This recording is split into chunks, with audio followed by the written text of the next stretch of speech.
ध्यान हम किस प्रकार कर सकते हैं। ध्यान में हमारा मन नहीं लगता। 2 मिनट 5 मिनट से ज़्यादा हम ध्यान में बैठ नहीं सकते। तो आखिरकार ध्यान में कैसे बैठे, किस समय बैठे, किस तरीके से बैठे जो कि हमारा ध्यान अच्छे से लगे। Hello guys, welcome to my YouTube channel. Please अगर चैनल को सब्सक्राइब नहीं किया हो तो चैनल को सब्सक्राइब कर लीजिए और वीडियो को लास्ट तक ज़रूर देखें। तो गाइस, आज का विषय है कि हम ध्यान किस प्रकार कर सकते हैं कि हमारा ध्यान में मन लगे। तो गाइस, ध्यान की जो अवस्था होती है वो केवल हम अकेले में ही प्राप्त कर सकते हैं। कोई शोर शराबा नहीं, भीड़ भाड़ नहीं। परमानंद की अनुभूति हम स्वयं में ही कर सकते हैं। ध्यान को चाहिए कि आप इतनी वीडियो देखते होंगे तो वे हमेशा एक ही बात बोलते हैं कि ब्रह्म मुहूर्त में ध्यान लगाइए, ब्रह्म मुहूर्त में ध्यान कीजिए। हाँ, ये बिल्कुल सही है कि ब्रह्म मुहूर्त में जब हम ध्यान लगाते हैं, ध्यान में बैठते हैं तो वो एक अलग ही चीज़ का अनुभव कराती है और उसमें ध्यान अच्छे से लगता है। लेकिन ध्यान तो हम किसी भी प्रकार उठते बैठते, श्वास लेते, क्योंकि ध्यान तो हमारे श्वासों में ही, नाम तो हमारे श्वासों में ही बस रहा है, तो हम उसे कैसे भी किसी भी प्रकार ले सकते हैं। लेकिन जब बात कुछ प्राप्त करने की होती है, कुछ अनुभव करने की होती है, तो गाइस उसमें हमें कुछ अलग से चीज़ों को देखना पड़ता है कि हम ध्यान किस तरह से करें। तो ब्रह्म मुहूर्त में हम ध्यान कर सकते हैं क्योंकि उस समय ज़्यादा कोई शोर शराबा नहीं होता। घर में सब बच्चे या बुजुर्ग सब बड़े, मतलब घर में सब सोए रहते हैं, तो स्त्री या पुरुष जो भी है, ध्यान को ब्रह्म मुहूर्त में हम कर सकते हैं। और दूसरी बात कि जब सुबह हम आरती पूजा करते हैं तो जाहिर सी बात है कि हम उसके लिए पूरा समय निकालते हैं, अलग से समय निकालते हैं, पूजा के लिए थोड़ा समय निकालता है। और जब हम मंदिर में पूजा करते हैं, हमारे घर के मंदिर में, तब हम एक अलग ही लेवल में, मतलब हमारे अंदर अच्छी ऊर्जा का प्रवाह होता है, हम अच्छे विचार होते हैं, मन खुश होता है और सामने भगवान की मूर्त होती है, गुरु महाराज जी की तस्वीर होती है, तो मन हमारा उसमें एकाग्र होता है। तो हम जब पूजा अर्चना करें, आरती करें, तो थोड़ा सा समय निकाल कर हम ध्यान में भी बैठ सकते हैं। तो उस समय भी हमारा संपूर्ण ध्यान, हमारा पूरा जो ध्यान है वो श्री गुरु महाराज जी के चरणों में ही लगेगा और वो हमारा ध्यान सफल रहेगा। वैसे तो जो पुरुष है वो बाहर काम करने जाते हैं, सुबह सुबह घर से बाहर निकलते हैं, तो गाड़ी चलाते समय भी वे ध्यान कर सकते हैं। और अपना जो ऑफिस वर्क करते समय भी अगर बोलने का काम ना हो तो चुपचाप वे अपना कार्य करते हुए, कंप्यूटर में आजकल कंप्यूटर से ज़्यादा कार्य हो रहा है, तो उस समय भी अपना ध्यान चालू रख सकते हैं। क्योंकि ध्यान सुमरन एक ऐसी क्रिया है जो हमारे अंदर हमेशा चालू रहती है। हम जब ध्यान लगाते हैं तो ध्यान को चाहिए कि हमारा हम जिस आसन पर हम अपना ध्यान कर रहे हैं वो आसन बिल्कुल सुखदायी हो, आरामदायी हो। आसन बिल्कुल साफ सुथरा, सुंदर, दिखने में आकर्षक, और आप बैठे तो उसमें बिल्कुल कंफर्टेबल होकर बैठे। आपका शरीर, मतलब उस पर बैठने के बाद कुछ, मतलब आपको तकलीफ़ ना हो। तो ध्यान के लिए सबसे अहम चीज़ है कि आपका आसन बड़ा ही सुंदर और सुखद होना चाहिए। जब आप उस आसन पे आराम से आधा घंटा 20 मिनट या उससे भी ज़्यादा आप उस पर बैठ सकें, क्योंकि 5-10 मिनट में तो कुछ होने वाला नहीं है। 5-10, क्योंकि पूर्ण ध्यान अवस्था में पहुंचने के लिए हमें कम से कम 10 या 15 मिनट तो लगते ही हैं, क्योंकि 5-10 मिनट तक तो हमारा मन इधर उधर ही हमारे घर के कामों में घूमता है, बच्चों में जाता है, या घर की कोई अगर हमारे जीवन में कोई कुछ चल रहा हो तो वहाँ पर चला जाता है, किसी रिश्तेदार के पास पहुँच जाता है। मतलब ध्यान करते समय हमें मतलब हमारा पूरा जीवन हमारे आगे हमारे आँखों के सामने आ जाता है। तो 10-15 मिनट तो ऐसे ही हमारा मन इधर उधर चला जाता है। उसके बाद हमारा मन फिर एकाग्र होना शुरू करता है, शून्य होना शुरू करता है। तब जाके हमारा चित्त है जो ध्यान में अच्छे से लगता है। तो उसके बाद ही हमें अनुभव की प्राप्ति होती है। प्रभु के श्री चरणों में हमारा ध्यान लग पाता है। और ऐसा नहीं है कि सुबह ही हम ध्यान करें या ब्रह्म मुहूर्त में ही हम ध्यान करें। ध्यान आप किसी भी समय कर सकते हैं। जब आपको अपना घर खाली, आप दोपहर को ध्यान में बैठ सकते हैं। अपना पूरा काम खत्म करके आप दोपहर को भी ध्यान अवस्था में बैठ सकते हैं। या शाम को बच्चे जब अपने पढ़ाई में बिज़ी हो जाएं, बच्चे खेलने में बिज़ी हो जाएं, तो घर में हम काम करते हुए भी हम थोड़ा सा समय निकालकर हम ध्यान में बैठ सकते हैं। फिर जब शाम को हम आरती करते हैं तो आरती का समय होता है, तो उस समय भी हम ध्यान पर बैठ सकते हैं। अगर आपको खींच करके अपना मन बिल्कुल खींच करके आप अगर शुरुआत करेंगे तो अगले दिन आपको खुद को अपने मतलब खुद का ही मन आपको ध्यान में बैठने को करेगा। लेकिन खाली हम सोचते रहे तो सोचने से तो कुछ होगा नहीं, सोचने से हम ध्यान में बैठ भी नहीं सकते। लेकिन आपने बहुत ही मतलब मेहनत करके, कड़ी कोशिश करके आप एक बार ध्यान में बैठ गए तो आपको सुखद अनुभव जो होगा, तो दूसरे दिन आप खुद ही उस ध्यान में आपको बैठने का मन होगा। तो ये तो था गाइस कि हम ध्यान में कब और कैसे बैठ सकते हैं। ध्यान में फिर हम रात को जब बच्चे सो जाए तो रात का समय 10 बजे के बाद में ध्यान के लिए बहुत ही अच्छा होता है। जो हमें अनुभव होता है वो रात के 10 बजे के बाद ही बहुत मतलब अच्छा समय होता है हमारे लिए ध्यान के लिए। और ये तो था समय जब हम पूर्ण प्राप्ति के लिए हम कुछ अच्छा अनुभव कर पाते हैं ध्यान में, तो ये तो था वो समय। लेकिन अब बात करते हैं हम कि ध्यान हम उठते बैठते भी कर सकते हैं। तो गाइस इसमें मुझे एक बुद्ध भगवान की एक कथा याद आती है, मैं वो आपको सुनाती हूँ। कि बुद्ध भगवान के आश्रम में बहुत से शिष्य रहते थे। तो कुछ शिष्य उनके आश्रम में नए ही आए थे, जिन्हें ध्यान के बारे में पूर्ण ज्ञान नहीं था।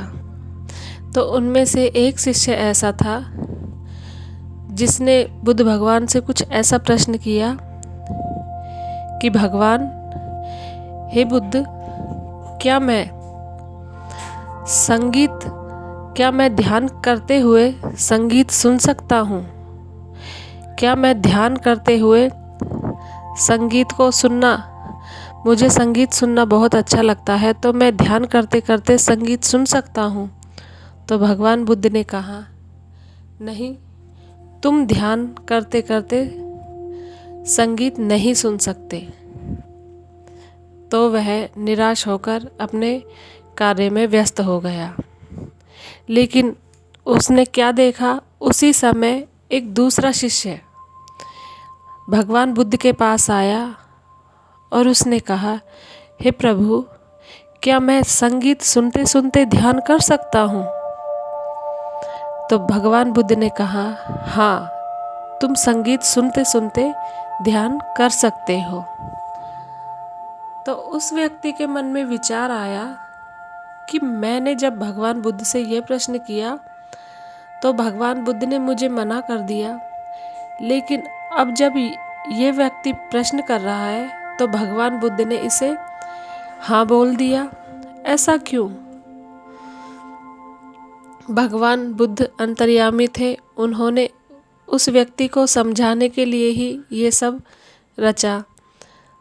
तो उन्होंने फिर वह जिज्ञासु, उसके मन में अनेकों प्रश्न उठे, लेकिन अंत में उसने जाकर यह निर्णय लिया कि मैं स्वयं ही भगवान बुद्ध से यह चीज़ पूछ लूँगा। मैं अपना पूरा जीवन यहाँ पर निछावर करने आया हूँ, तो ये मेरा हक बनता है कि मैं अपने प्रश्नों का जवाब पाऊँ।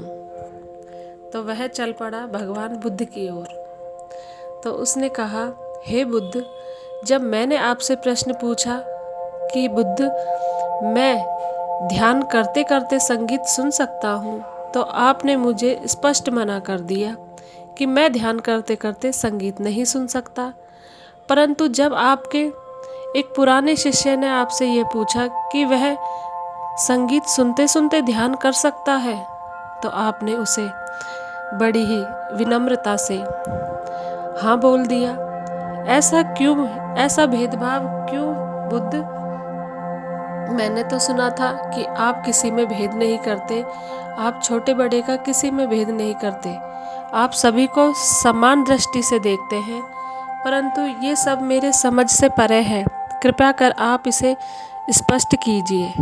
तब बुद्ध भगवान एक मंद मुस्कुराहट के साथ कुछ समय मौन रहने के पश्चात वह बोले कि देखो भिक्षुक, तुम्हारा प्रश्न था कि तुम ध्यान के समय ध्यान करते हुए संगीत सुनना चाहते थे, तो मैंने तुम्हें मना कर दिया, क्योंकि जब हम ध्यान में बैठते हैं तो हमें किसी और चीज़ का अनुसरण नहीं करना चाहिए। हमें चाहिए कि हम पूर्ण रूप से ध्यान में ही अपना मन, अपना चित्त लगाएं, ध्यान को ही हम अपना पूरा समय दें। लेकिन मेरे दूसरे भिक्षुक का जो प्रश्न था, उसका प्रश्न था कि वह संगीत सुनते सुनते ध्यान करना चाहता था। तो हम कोई भी कार्य करते हुए, संगीत सुनते हुए, खाना बनाते हुए या कोई भी कार्य करते हुए हम ध्यान कर सकते हैं। उसका प्रश्न था कि वह कोई कार्य करते हुए अपना ध्यान लगाना चाहता था। तो ये संभव है, हम कोई भी कार्य करते करते हम ध्यान कर सकते हैं। लेकिन तुम्हारा प्रश्न था कि तुम ध्यान के समय ही कार्य करना चाहते थे, संगीत सुनने का। तब उस भिक्षुक को समझ में आया कि ध्यान की पराकाष्ठा क्या है, भगवान बुद्ध उन्हें क्या समझाना चाहते थे, उन्हें क्या कहना चाहते थे। ध्यान के जो रूप है वह अनेक है। तो ये थी बुद्ध भगवान की छोटी सी कहानी, जो हमें सिखाती है कि ध्यान, जब हम ध्यान करें, ध्यान में ही बैठे, अलग से समय निकाल के हम ध्यान में ही बैठे, तो हमें ध्यान ही करना चाहिए। लेकिन जब हम कार्य कर रहे होते हैं, हम व्यस्त होते हैं, तो हम उस व्यस्तता को भी साथ में रखकर हम अपना ध्यान का कार्य कर सकते हैं। हमारे जीवन में 100 कार्य हैं, लेकिन हमारे इन 100 कार्यों के साथ में हम अपना एक कार्य और जोड़ ले ध्यान का, तो हमारा 101 कार्य ध्यान का हो जाए। तो ये संभव है कि हम हमारे 100 कार्यों को साथ लेकर भी एक ध्यान का कार्य कर सकते हैं। श्री महाराज जी के चरणों में ध्यान लगा सकते हैं। तो ध्यान गाइस कभी भी और कहीं भी कर सकते हैं, लेकिन आपको कुछ अगर अधिक पाने की चेष्टा है या आप कुछ अद्भुत पाना चाहते हैं, तो आपको समय निकालकर एकांत में बैठकर ध्यान करना ही होगा। तभी आप ध्यान की उस शिखर तक जाने, उस शिखर तक जाने से आपको कोई नहीं रोक पाएगा, अगर आप अपने जीवन के कुछ समय में से कुछ क्षण निकालकर अपने ध्यान को दें। और ध्यान हम किस प्रकार कर सकते हैं?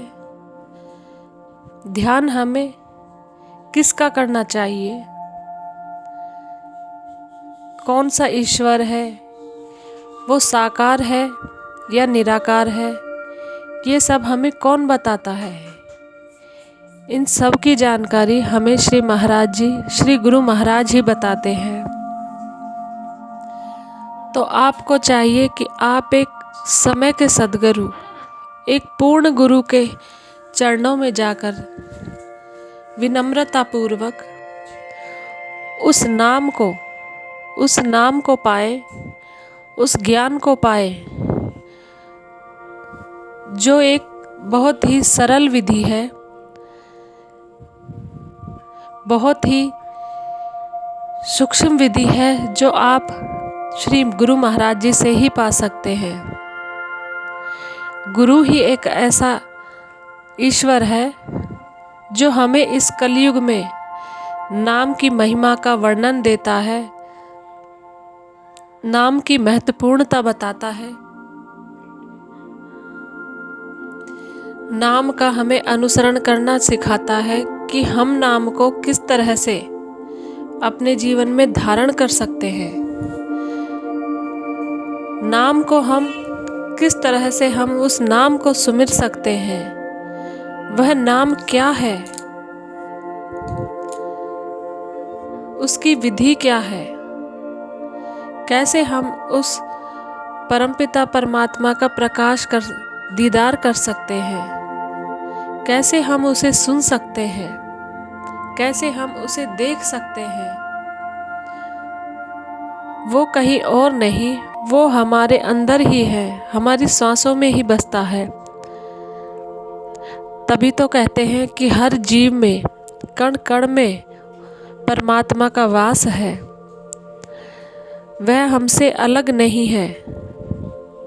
हम भी तो एक परमात्मा का ही अंश है, तो परमात्मा हमसे जुदा कैसे हुआ? तो इसका रहस्य भी ये पांच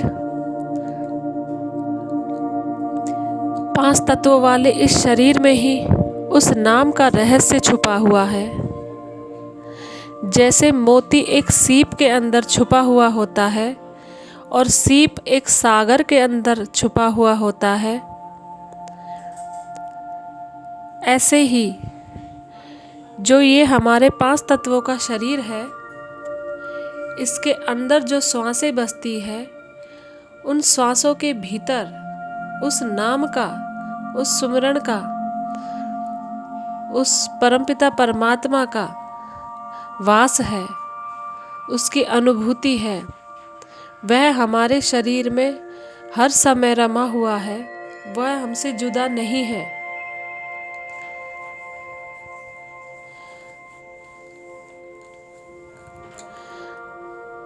अगर गाइस आप सभी को मेरी बातें अच्छी लगी हो तो आप चैनल को सब्सक्राइब कीजिए, वीडियो को लाइक कीजिए, और आपके मन में कोई भी प्रश्न हो तो आप मुझे कमेंट बॉक्स में पूछ सकते हैं। मैं आपके प्रश्न का जवाब ज़रूर दूंगी। और अगर आप चाहते हैं कि जो नाम, जो आधार हमने पाया है, वह आप लोग भी पाएं, तो हमारे श्री महाराज जी, श्री सतपाल जी महाराज के आश्रम हर जगह पर स्थित है। वहाँ पर जो संत महात्मा बाईगण बैठे हुए हैं, वहाँ उनसे आप कभी भी भेंट कर सकते हैं। आपके मन में कोई भी प्रश्न हो, किसी भी तरह की शंका हो, तो वे आपके शंका का समाधान, आपके प्रश्नों का उत्तर जरूर देंगे। आप वहाँ जाइए, उनके उपदेश सुनिए। अगर आपको ऐसा लगता, अगर आप उनके उपदेश से पूर्ण रूप से प्रभावित हो, संतुष्ट हो, तो आप श्री महाराज जी के चरणों में उस नाम का अनुसरण पा सकते हैं, उस नाम की महिमा को पा सकते हैं, उस नाम को पा सकते हैं जो इस कलयुग में हमारे संतों ने कहा है, कलयुग केवल नाम आधारा, सुमर सुमर नर उतरे ही पारा। तो इस कलयुग में जिस नाम की महिमा का वर्णन हमारे वेद पुराण शास्त्रों में किया गया है, उस नाम को आप श्री महाराज जी के आशीर्वाद से आप भाईगण, संतगण, आप उन सभी से पा सकते हैं। यहाँ भरतपुर में सद्भावना सम्मेलन होने जा रहा है। 20 और 21 तारीख को यहाँ पर दूर दूर से संत महात्मा आ रहे हैं। मानव उत्थान सेवा समिति की ओर से श्री सतपाल जी महाराज जी के जो संत महात्मा है वो हमें भगवान की, ईश्वर की महिमा से अवगत कराने आए हैं। कलयुग में हमें हमारा जीवन पूर्ण ध्यान रूप से हम किस प्रकार जी सकते हैं, इन सभी का हमें अनुसरण कराने आ रहे हैं। मानव को एक नई दिशा देने के लिए वह संत महात्मा हमारे भरतपुर में पधार रहे हैं। अगर आप एड्रेस चाहते हैं तो कमेंट बॉक्स में ज़रूर बताइए।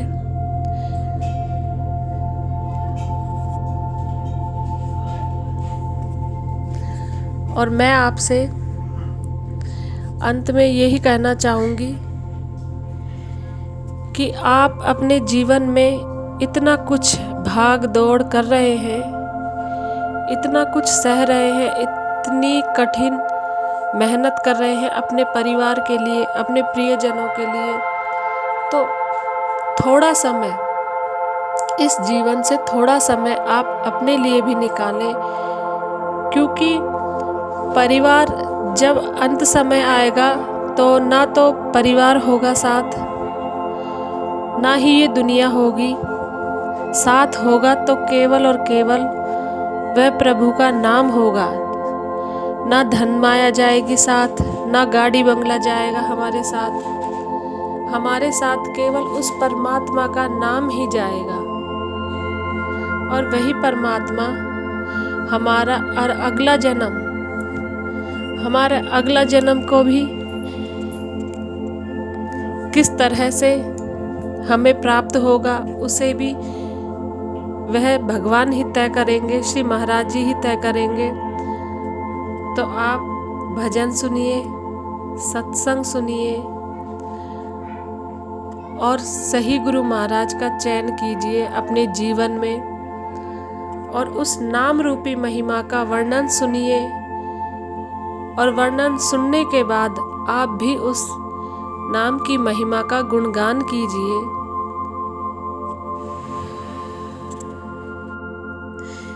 ज्ञान को लेकर, प्रभु के नाम को लेकर उसे एक कोने में रखने से उसका वो धन बढ़ेगा नहीं, उसका विस्तार रूप से उसका प्रचार कीजिए।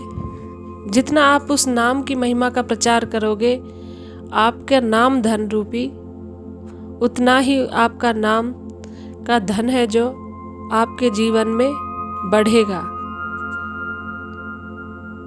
जिस प्रकार हम धन को इन्वेस्ट करते हैं, सही जगह लगाकर हम हमारी पूंजी को बढ़ाते हैं, उसी प्रकार इस नाम रूपी पूंजी को भी आप लेकर रखिए मत, किसी कोने में दबा कर मत रखिए अपने अंदर। आप उसे भी इन्वेस्ट कीजिए, जन जन को प्रचार कीजिए, प्रसार कीजिए, उस नाम की महिमा का वर्णन कीजिए, जिससे आपका भी कल्याण हो और दुनिया का भी कल्याण हो। यदि आपके इस नाम की महिमा के वर्णन से अगर एक व्यक्ति भी अगर जुड़ जाए, अगर एक व्यक्ति का भी जीवन बदल जाए, तो आपकी महिमा का जो वर्णन है करना वो सार्थक हो जाएगा। और आपका एक गुरु भक्त, एक गुरु शिष्य होना सफल हो जाएगा। तो गाइस, गुरु हम बना लेते हैं, लेकिन गुरु की जो शिष्यता होती है, जो हम शिष्य होने का कर्तव्य वे भूल जाते हैं। हमारा कर्तव्य ये है कि हम उनका प्रचार करें, प्रसार करें और जन जन तक उनका संदेश पहुँचाएं, जन जन तक इस नाम की महिमा का वर्णन सुनाएं, ताकि वह भी अपने जीवन का कल्याण कर सके। रास्ता कठिन है, कांटों भरा है, लेकिन नामुमकिन नहीं। पहला कदम हमें बढ़ाना होगा, चाहे कोई सुने या ना सुने, लेकिन आपको सुनाना होगा। जब हम पहले कोई कदम बढ़ाते हैं तो उसे हमें उसमें कुछ ज़्यादा उपलब्धि हासिल नहीं होती।